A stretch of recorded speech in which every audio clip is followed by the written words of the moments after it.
Welcome to the Next Episode podcast. I'm your host, Jared Patterson. The Next Episode is a podcast designed to inspire growth, purpose, and forward momentum in every season of life. Whether navigating transitions, chasing dreams, or seeking clarity and calling, we will share practical wisdom, personal insight, and faith based encouragement to help listeners step boldly into what's next. Through candid conversations, solo reflections, and guest interviews, the Next Episode podcast empowers people to move with intention, live with integrity, and trust God with the journey ahead. Trust me, you'll want to stick around. My guest today is an author, speaker, and encourager, but most importantly, he is a teacher. From mentor to high school science teacher to youth ministry director to conference presenter, he has served teens and young adults for over 20 years. He is an author of Go Do Your Something, a book that challenges young people to find their real life purpose and to pursue it relentlessly, starting where they are. Originally from South Carolina, my guest received his undergraduate degree from Oakwood University. He and his wife, Lynthia, reside with their two children, Jalen and Maya, in Huntsville, Alabama. He enjoys running, reading, writing, learning, and spending time with his family. He is passionate about working with youth and seeks to teach growing brains to effectively use the God given gift of thinking to move themselves, their families, and their communities forward. So, without further delay, let's welcome my guest, Lamont Dupree, to the Next Episode podcast. How are you doing, sir? I'm good, man. I'm good. It's been a good weekend was beautiful, man. Today is hopefully gonna be the same. I hope so. Like I was telling you earlier, I said I'm uber geeked to finally have. I think I've been trying to catch you for the last couple of months, and finally, this is a success for me. Just seeing you on the screen there, I just feel like I can get an Emmy. I appreciate your patience. I appreciate your patience, man. It's okay. I do. All right, we're glad to have you here, though. And so every podcast we begin with an opening question or an icebreaker. And so the question I'm going to ask you is, what is a fun fact about you that most people don't know? Oh man. A fun fact. I collect Hot Wheel cars. I've got a collection of almost between 6 and probably 700 cars. And so I've been collecting from when I was younger. I've got some of the originals, Hmm. or at least close to the originals. Not, I don't have any red lines, but I've been collecting. I started collecting then, and then picked it back up when I actually became an adult.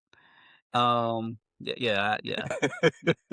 It's my wife's fault. I'm gonna blame her because she used to work at a place, and one Christmas she started bringing these Hot Wheels cars home, and so we actually our first Christmas tree when we got married were Hot Wheel cars and Beanie Babies. I don't Mm. know if you remember Beanie Babies, but Yeah, that was the those hot were the thing back then. decorations Yeah. for our first Christmas tree, and so from that time to this, man, I just started adding stuff, and it can be kind of crazy because you see something you don't have, and you just pick it up, and you may. I've got stuff that I don't even know. I find things like, oh, I forgot I bought that. So yeah, Mhm. so that's a probably a fun fact that people probably don't know. Cool, cool. So we're going to begin this discussion uh, looking at your original plan. Hmm. And so, what originally inspired you to go to medical school or to pursue medical school?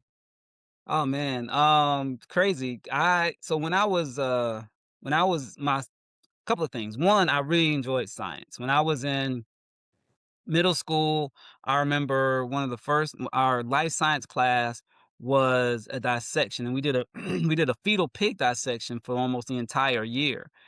And I loved doing that. And, even as a kid, I enjoyed just kind of exploring and of course back in the day we always played outside, and I'll be the one going to try to find worms and butterflies and caterpillars when I was visiting my grandmother's house. And so I really enjoyed the whole idea of science.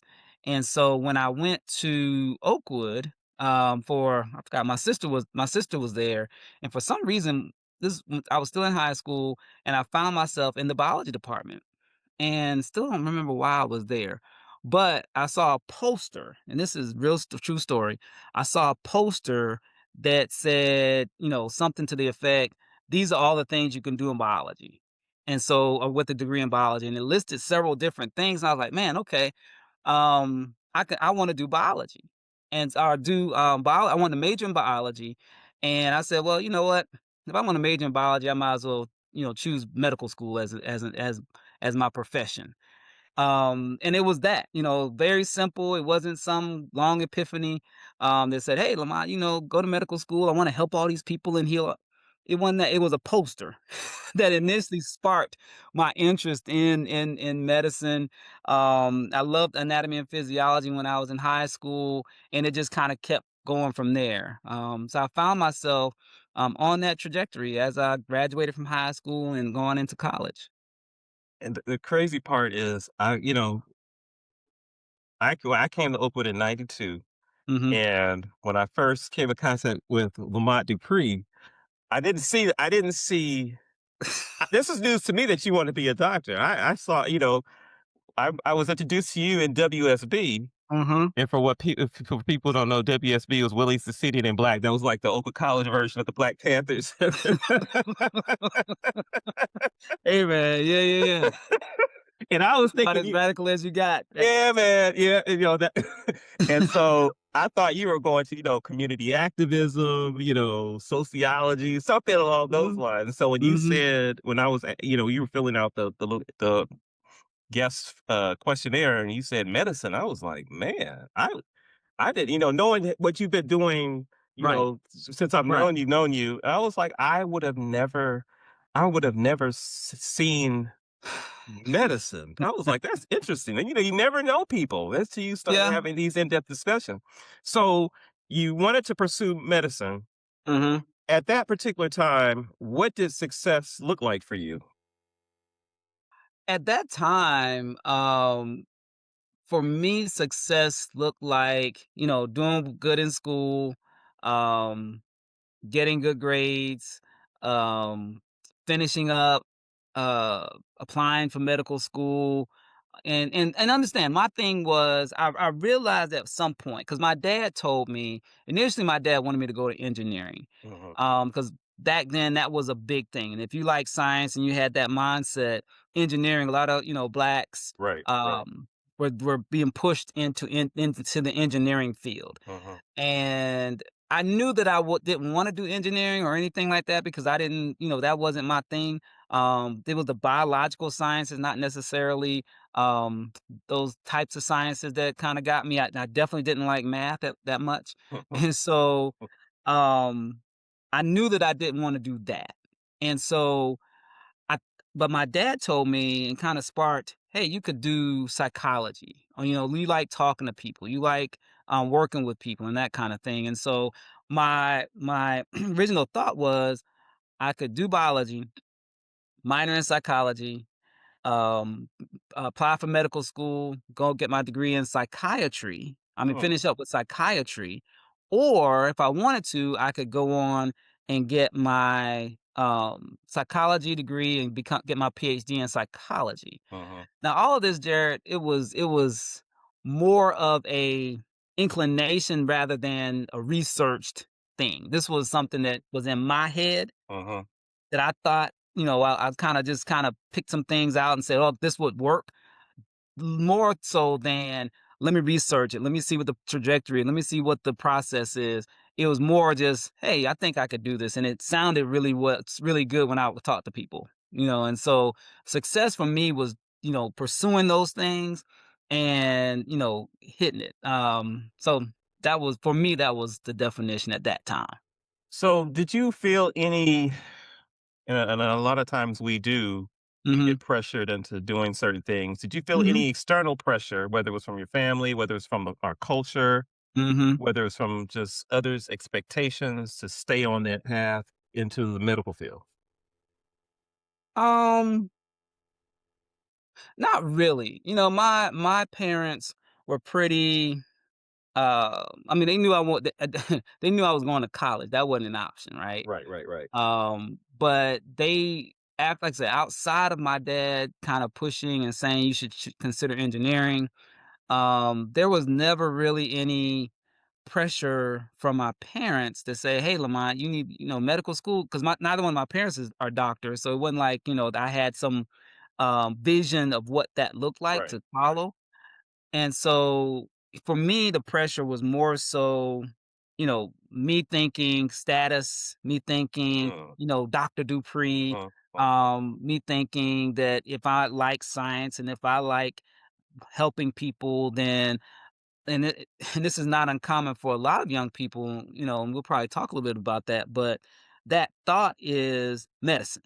That thought is if it's science, if it's helping, if it's, a decent income status in the community and moving forward, all those things come together and spell out doctor. Um, and so if I had known about some of these other options there are in the medical field, it's quite probable I would have pursued that. I tell people today, if I had known about physician assistant, I might have done that because it was less time, it was more flexibility. Um, and I probably, so it's possible I could have done physician assistant, but God had his plan, and I just kind of stumbled into it, I guess. right, right. And sometimes I wonder, because there's certain fields that where they're high expectations, Hmm. medicine, law, and then Yeah. you know, yeah. Sometimes I sit back and I'm like, man, maybe I should have. I'm seeing the people going to be dentists and doctors, and I'm like, Hmm. man, I should have gone into medicine because I'm looking Yeah. at it. I'm looking at it mostly from the financial Right. standpoint. I'm Right. man, Yeah. but it's a lot. But I realize, we all have a path, and Hmm. you know, it's not sometimes some of those things aren't meant for us, and sometimes it's like pressure. And I see people that get into these fields and they're not in there long. Right. I've seen people go to Right. med school and then a few years later go into something totally different, and I'm just like, "You Yeah. spent 5 to 7 Right. years doing this? I would kill to be." But obviously, it wasn't either that wasn't what they really wanted to do or it Hmm. wasn't the field that they were in. And those Go are ahead. courageous people. They're Yeah, courageous yeah. because for you to spend that much time in the training and preparation process and then get to that goal, there are so many people that would have, like you said, Listen, I spent all this time doing this thing. I'm gonna do it, hook or crook. I don't Suck it care. up. Yeah. It, but I'm gonna do it anyway. I Right. spent all the but the courageous ones will pivot and be like, yo, you know what? I know I did this, but I really want to go and do this because that's not my thing. Where they Um, feel more fulfilled at yeah, what it is, yeah, that new thing. exactly. So Exactly. speaking of use the word there, pivot. So Hmm. pivoting from the original plan to this new plan. Hmm. When did you first realize that medical school may not be the right path for you? As you mentioned WSB.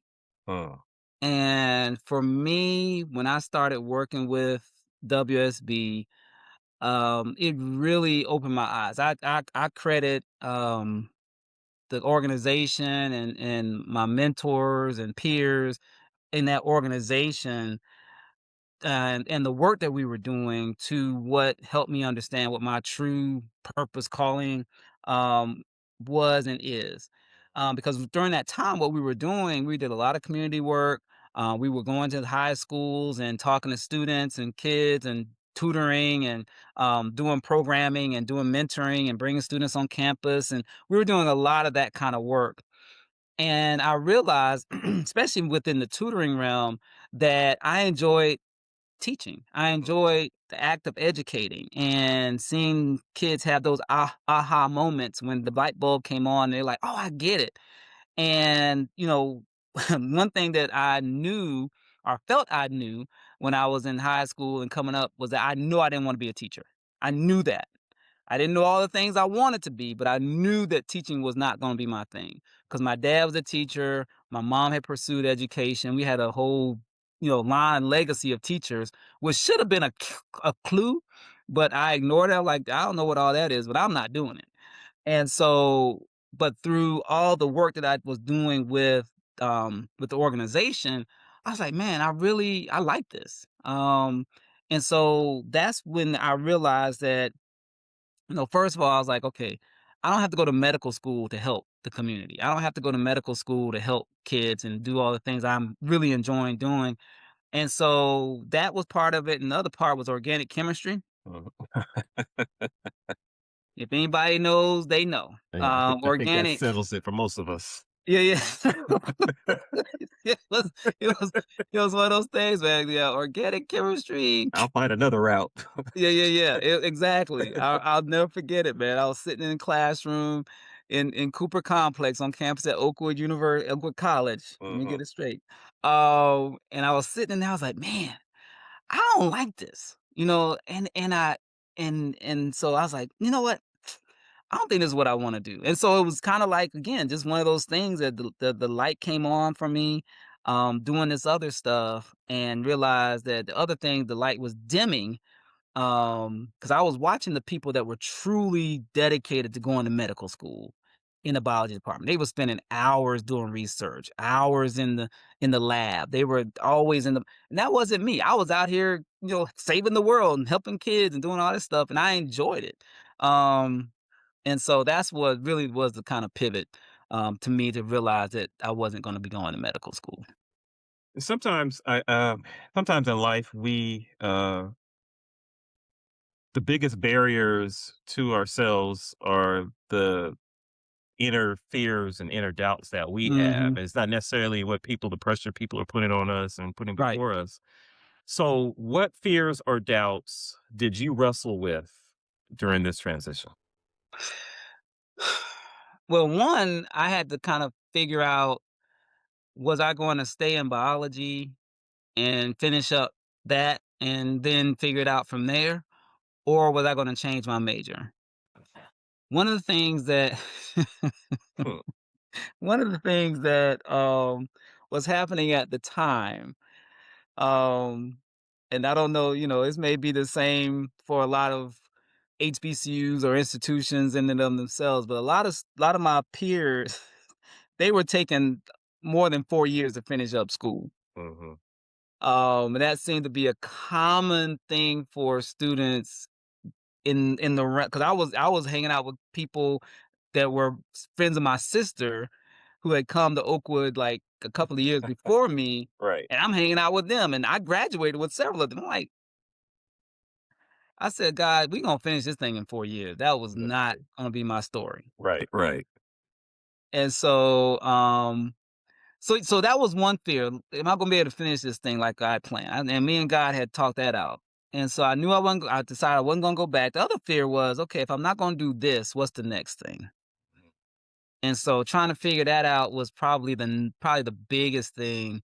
Trying to figure out, okay, what am I gonna really do? And looked at public health at the time because that was a kind of a burgeoning, growing field at the time, that term public health, as a major, and that kind of thing. And so that was what was in my, and I looked at the description of it. I was like, oh, that sounds like me. So we kind of sort of said that's what we were going to do. So that was trying to figure out how to get there was the next thing. Okay. So, at what point did you feel confident that you had made the right decision? Was it uh, immediate or was it down the let's see, line, last years year later? around this time, no, You said last year? 20 years later, you're like, "Oh, man." I think I made the right decision. Right, right. Um, Jared, I don't know, honestly, and I laugh, but I think seriously, I think, um, it hasn't been that long ago. It hasn't been that long ago when I think about it, when you put it in that context, man, because, after I finished school and I kinda sorta applied for public health programs and didn't get in, I started teaching, the Mhm, thing that I said I'd never do. But I realized that at that time, and I'm sure you realize this too now, that teaching is not necessarily just a skill set, it's a calling. And, mhm. and sometimes you just call it's a spiritual gift. And I looked at it that way. And um I taught in Atlanta for 3 years, came back to Huntsville, did some things that put me in context in contact with young people and doing some education. I came back to Oakwood, did some work there, um, and so it was kind of a trajectory that I didn't plan. It just kinda happened, not kinda happened, it kinda worked out because God orchestrated it. I didn't necessarily see it at that time. Mhm. Um, so yeah, I don't I maybe just now I realized no, but no, it's taken a minute Yeah. to really say, "Okay, it wasn't necessarily that, but this works." Right. And sometimes I think it takes a little time to get to Yeah. that point because at every stage you're still questioning like, did I make the right decision? Did I do the right? And then I think at certain moments things happen that Mhm. solidify that the Yeah. decision that you made that you didn't look Yep. like that way 10 years ago, but it Yep. was the best decision that you've ever made. And And let me go ahead. no, go ahead. And I was gonna sometimes, say this. One thing too that kinda solidified it was when I had a couple of things. One, I had a parent in my class, for a child in my classroom when I was in Atlanta, and he was a doctor, uh-huh, and he was the most miserable doctor that I'd ever met. And he kinda I remember him talking to me about what he was doing and how he really didn't like it and da and I was like, "Man, okay." That was the first time I actually had someone that was in the field doing the thing that, is like the pinnacle in the mhm, Black community of mhm, success. You are a doctor, and he wasn't having a good time. So that was one thing. The second thing, I remember going out to visit Loma Linda for, another job that I had, and I talked with one of my former, classmates, and she was in medical school, and, we were kinda just talking and surmising, and I was like, "Man, I could have been doing this. I could have been with y'all," because they were still in medical school, and here I am a few years out, and I'm sitting there struggling, trying to make things happen. right, right. And she was like, Lamont, do you enjoy doing what you're doing?" I said, "Yeah, I like it. I enjoy it." She said, "Well, listen, if you enjoy it, good." She said, "Because if I had thought about it, I'd go back and be a teacher." And I was like, wow. So she wasn't enjoying the process. She Mhm. she really wasn't enjoying the process. And so for me, those were kind of solidifying moments because I was like, okay, I could have been that guy, I could have been her, but no, I made a decision to get away from to move in a different direction. So that kind of for me helped. Okay. So what did education give you that medicine couldn't, professionally and personally? Yeah, yeah, yeah. I think one, it gave me a, I guess, broader connection Okay. to the community. I felt with going into medicine, it's an awesome field. We gotta have, and that's what I do now, actually trying to get people to go into the medical field, or to bring their sets into rural and underserved communities. But for me, that's a great question. For me, the thing is, I knew first of all the demographic I wanted to work with was young people. I Mhm. realized that, that I enjoy having those moments where they get it and we can connect, and that God just blessed me that way. And I don't think I could have gotten that, necessarily the same in the medical field. Um, it also has given me an opportunity to work on a broader, scale and make community wide impact kind of stuff. And yeah, having a name but then also time, because it's a time investment to get Right. through and to get to medical school, get through the process and all that. And To I get was like, through it, yeah. so yeah, People just don't realize it's I think with everything in life, there is an exchange that you have to make. right. Yeah. You gotta it's just give and take. Mhm. There's a trade-off. And, when you think about medicine and not to knock people that go into medicine, there's a lot Yeah. of No. people, but there's a trade-off that you're making, long hours away from Mhm. your family and, that Yeah. kind of thing.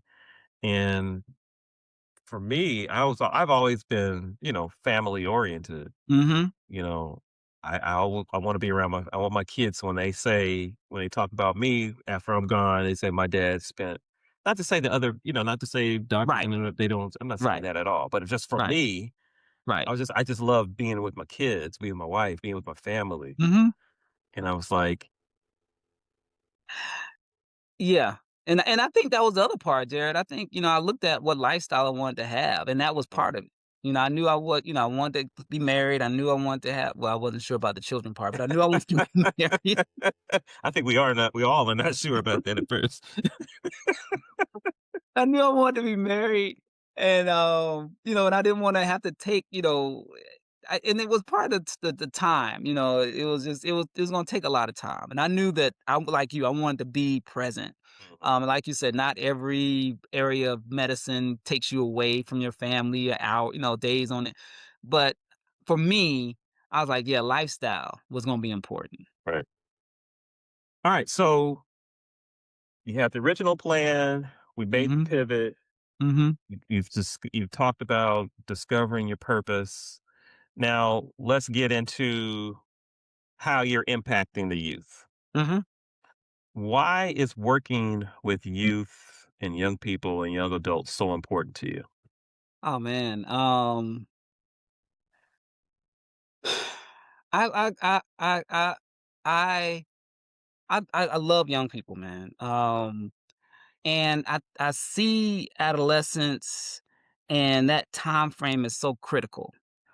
You know, coming from, kind of remembering how I was, Uh-huh. kind of floundering sometimes, unsure sometimes, I realize that there's a lot of different transitions that adolescents and decisions they have to make in order to get and arrive safely on the other side, or at least get to the adulthood Mhm. part. Um, and so for me, being able to help and provide some guidance and navigation and give them some tools that can help them get to adulthood and beyond successfully is important to me. And I look back and I think about my mom, my dad, and I remember being upset sometimes because there would always be some little girl or dude that was always hanging around. Mhm. They'd be inviting people over for Sabbath lunch. All that. I'm like, why they coming? My dad take them. Why they gotta go? And I didn't understand it. But that was their thing as well. They enjoyed that mentoring and that helping, and so I mean it's just a spark for me. I feel blessed. God has blessed me with to be able to kind of just jump in whenever I'm around young people to talk to them and encourage them, and get them talking and sharing, and it's just I see it as a gift, one that I don't take lightly, but it's just that spark, man. And like I said, they're smart people. Mhm.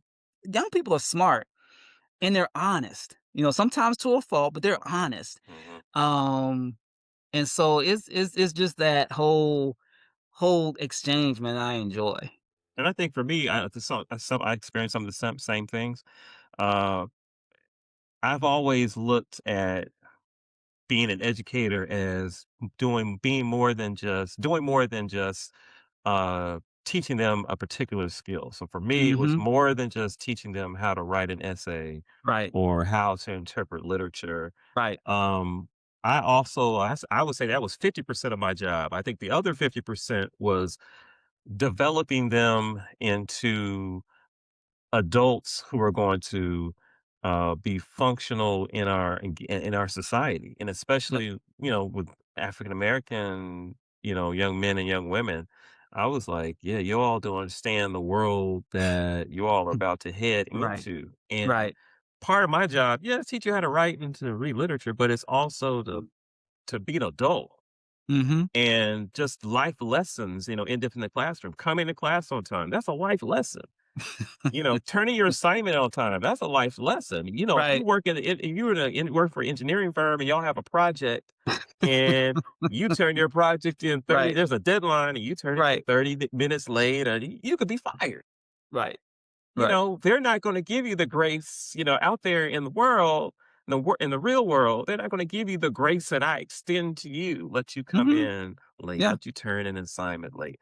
And what I feel the pride I feel most is when I run into a student years later who gave me a little trouble in class, or I Yep. had to see, hey, what's going on? Why aren't you, I look, and to Mhm. see that person functioning, went to grad school, has a good Right. job, married Yep. with children, being a parent, and that Yep. what brings me.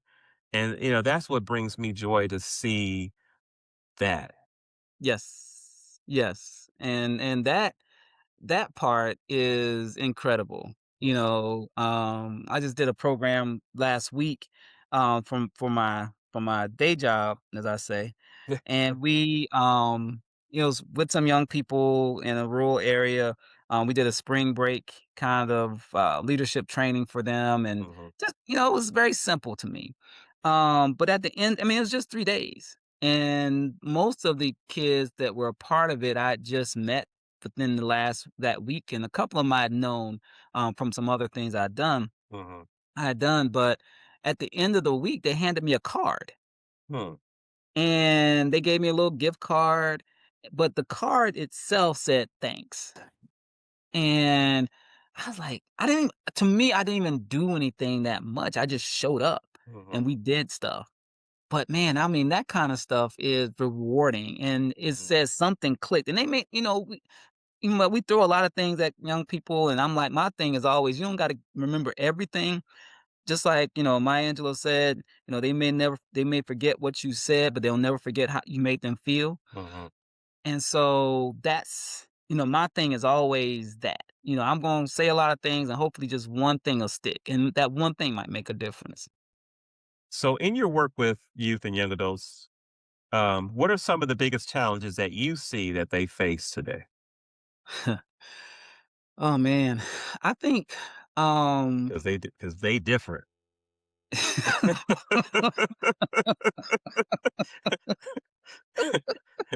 That thing makes you feel old. That like, okay, I'm a little over 50, and then you're like, oh my goodness, they making me feel like I'm a grandparent or something. what, man, I think some of the challenges are the same but different. Hmm. Because I think, when we were coming up, there were still struggles about, peers and Hmm. trying to make decisions around how you're gonna, what friend group are you gonna take, how you're gonna be influenced, things around relationships, things around pressure to conform and just be in line with everybody else. And they still face those same things. They're just on a different scale. Because we have the internet now, right? Right, And technology, yeah, so that's changed. Yeah, it was a game changer. And yeah. it continues to be a game changer. And so a lot of that, isolation, I think is an issue. Um, just trying to manage their own mental processes, I think is an issue.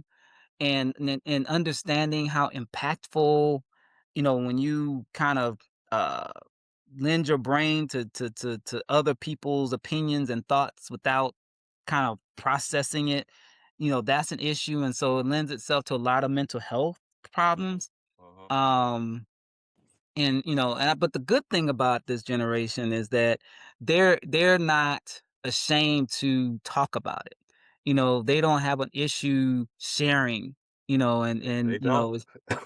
I was not laughing, but thinking through. I was watching one of the March Madness games, and at the end of the game, the team, I mean, these kids are putting all their into it, Mhm, and those last minute losses or last minute wins. mhm, But I'm looking at the losses. I'm looking at these young men, and dude, they're crying, openly. mhm, I'm like, wow, that would not have happened. Usually back in the day, if they were upset, they put the towel over their head, mhm. or go into the In the locker locker room. You room, weren't yeah, yeah, you weren't seeing right, in tears private, right yeah, after on the court. right. That was a no-no. You know, if you're gonna be a man, you take that off camera.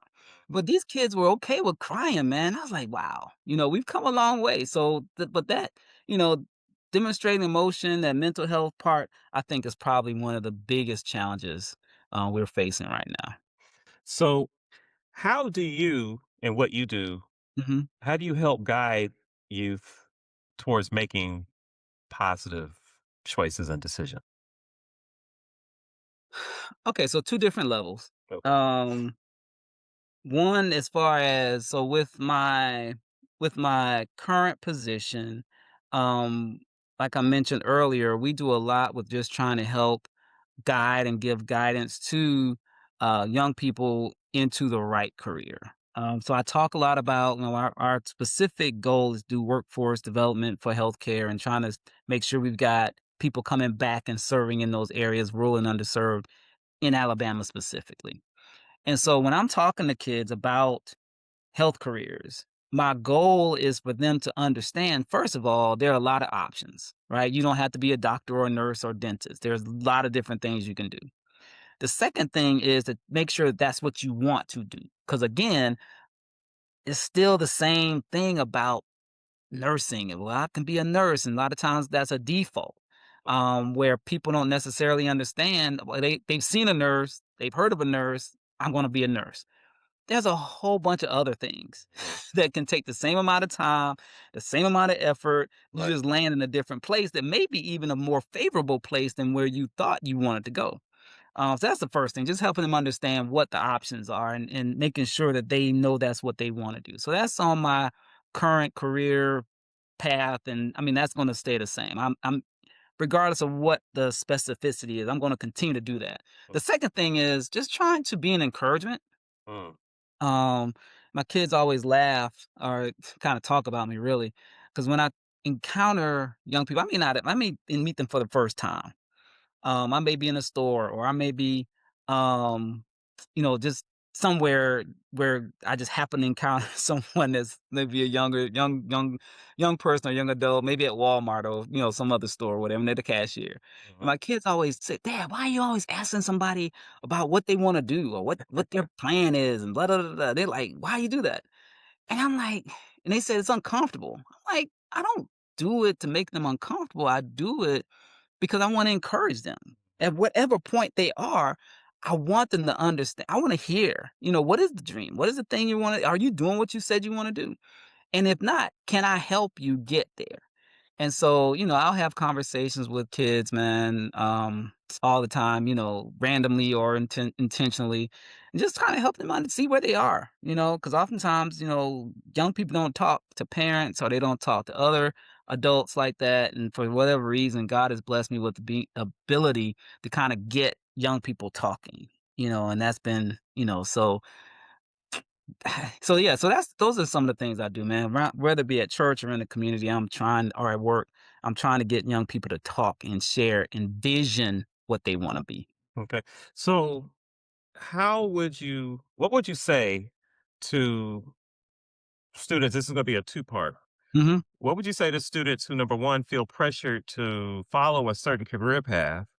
Hmm. And what would you say to students who settle for a specific career path and they don't want to push the boundaries to see Right. if they can reach the stars?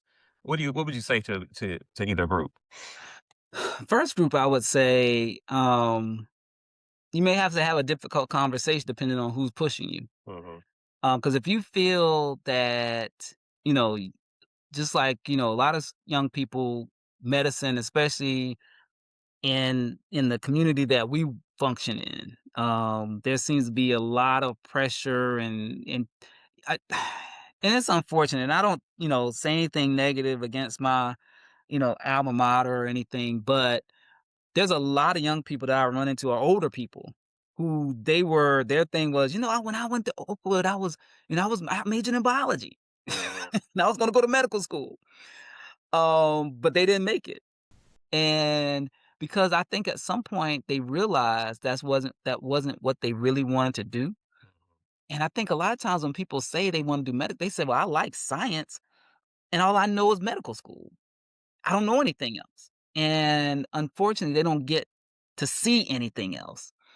And so there's a lot of kids out. So I would tell, these kids, listen, yeah, your parents or your peers or your, mom and them or mm, big mama, whoever is saying, "Yeah, child, you need to go do this." But if that's not what your heart is, where your Right. heart is, Right. have that conversation, because they're not going to show up, to sit in that classroom with you, to do your work, to take your test, to do all the things that you have to do to get there. So, yeah, don't try your do what you need to do to get to where you feel God has called you. And that's the key. You got to make sure that that's truly what you're supposed to be doing. The second thing is, second group, um, there are other paths. I mean, the way that the society is right now, just like you, Jared. I mean, you were a college professor, you got your PhD, you've done all these things, but now here you are in a second phase or third, wherever you are in the terms of how you phase how Fourth, your life. fifth. Whatever phase you are, and here you are, podcasting and entrepreneuring and all these things. Um, and so I would say it's okay, like we're talking about pivot, it's okay to pivot. So even if you find yourself moving in the direction that you felt you needed to because of whatever reason, and that really was against what you felt you wanted to do, Right. it's okay to go ahead and accomplish that for whatever the other to satisfy whatever that is for whomever. But then if you feel the need, take the courageous step Mhm. and then move in the direction that you feel like you should have been in. And I think, that's what I would tell people even now. I was talking to a group of uh they were aspiring medical students. And I think they were like in their last couple of years of college. And one young lady came up to me after I talked. She was like, thank you, Mr. Dupree. She said, I think I wanna do vet school instead of medicine. Mm. I think I wanna do something different. I feel and I've had another young person tell me the same thing. She went to PA school because of a conversation we had had, and she was, I think, initially in, uh, uh, healthcare management or something, but she felt, she needed to do something. I like that. I want you to figure it out, Mm. and if I can give you any guidance, yeah, I'm here for it. So, what can mentors, educators, and parents do to better support their young people as they are contemplating and making these future career type decisions? Oh man. Different groups. I would say so parents, I would say, give your children give them some leeway, and trust that if you pray, that if you're trusting that God gave you this child for a reason, it's a reason and a season. And your season is to get them to it. And yeah, you can give guidance and opportunities and hopefully exposure. You can give them chances. If they say they want to do this, give them an opportunity to go see what that looks like. They say they want to explore, music, or they want to explore the arts or whatever. Let them do it, because at the end of the day, if it's not what they're supposed to be doing, they'll figure it out. So give them guidance in that, but don't force the issue. Um, because they still need guidance and they still need guardrails, Mhm. and they still need some exposure. So you can do those things. Um, Mentors, I think the same thing. For oftentimes a mentor, someone that's not a custodial parent or caregiver, they have a little bit more. I don't know what the word leverage, but they have a little bit more, may have a little bit more of the ear and mind of a young person because they're not the parent and there's this whole, parent thing. So for them, there's the thing where it takes one caring adult to make a difference in a child's life. Wow. And they can change the trajectory of a child by just being that one caring adult. And so be that one, Mm. be that one adult in that child's life that can make a difference of them making a decision that could be a life-changing decision. And just see yourself in that role. And take up that's a huge responsibility, but it's okay. If God puts you in, if he puts you in position in life of a young person, play your position. Right. So, as we begin transitioning to the end of our discussion here, I want you to take um, a couple minutes or a minute Mhm, or two and talk directly to the audience. mhm. How can talk to them about how they can recognize when it's time for them to turn the page to their next chapter, and then what advice would you give them if they feel stuck on the wrong path? Wow. That's a good question. I think I would say this. If you feel that you are just going to work, doing things just because I got to pay the bills, Mm, or, I don't have time to chase dreams. I've got to take care of family. I don't have time. I spent all this time and effort to get to this point. I don't have time to do what my heart says I should be doing. Um, I would say, be honest with yourself about it, mhm, first of all. And, you're not alone. Statistically, between 70 and 80% of Americans don't feel fulfilled in what they're doing. So you're not by yourself, mhm. Right. which is crazy. Most people in the country don't really like what they're doing, Mm, or don't feel fulfilled in it. So you're not by yourself. But then what I would say is, find something that puts you closer to the thing that you feel that you should be doing. If you say, "Well, man, I really feel like I wanted to do something in art. I wanted to do something in accounting as opposed to being a teacher, or I wanted to do something. I wanted to be a teacher as opposed to account. Whatever it is, find out what the baseline is, because there's a principle at stake. There's a mhm, principle thing, because you may say, well, yeah, I want to work with young people. I want to work in the community. Um, and if that's the case, in those times where you do have time, put yourself in a position to work in the community. mhm, If you feel like you're supposed to be working with kids and being a teacher or something, teach, Sunday school or Sabbath school. mhm, Put yourself close to the thing that you feel that sparks that thing that you're supposed to be doing. If you think you're supposed to be doing an art, go take an art class. Go visit the art museum. Volunteer over there. mhm. Find a thing that's gonna put you close to the thing that you feel like you need to be doing. And then for those that are in a position where you can begin to do the other thing, do it a little bit at a time. Be incremental. Mm. Um, you don't have to jump out there, quit your job, and you know, be like, Wouldn't all advise right, that. right. No, no, don't do that. Don't do that. Stay in the position, but then maybe you can find a path that moves you to the thing that you're supposed to be doing for real. And you want to be prayerful about it. Mhm, If you feel that God is calling you to do something different, talk to him about it. He may open a door that you didn't even see was available. Begin just in preparing yourself, preparing your resume. It doesn't have to be a chronological resume. You can make it a functional resume mhm, that speaks to the position that you're looking at, not based just simply on your chronicled experience, but on your life experience and on the experiences that can have tailored you to fit the next thing. Those are the okay. things I think, simple stuff. Good stuff, good stuff.